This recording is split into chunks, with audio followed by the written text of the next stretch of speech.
The International Union for Conservation of Nature Red List is a comprehensive catalogue of the conservation status of species. Information is collected from all over the world and carefully analyzed.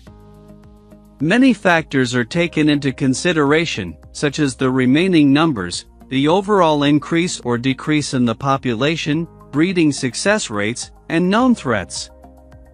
The IUCN Red List then classifies species into 7 categories: extinct, extinct in the wild, critically endangered, endangered, vulnerable, near threatened, or least concern. After extinct and extinct in the wild, the highest risk category assigned by the IUCN Red List is critically endangered.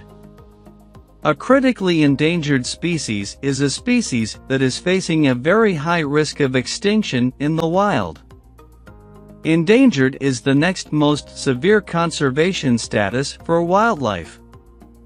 A vulnerable species is one that is likely to become endangered if the circumstances threatening its survival and reproduction do not improve. The main reason for its vulnerability is habitat loss or destruction. The species labeled near threatened and least concern have had their conservation status assessed and found to be relatively safe and healthy, though they may be in decline. The number of extinct and endangered species is increasing every year. It is estimated that over 40% of the species on Earth are at risk of extinction.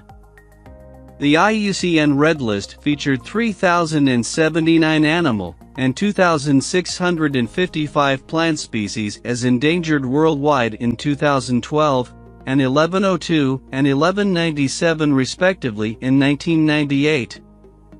Many countries in the world now have laws to conserve wild species and protect endangered and threatened species.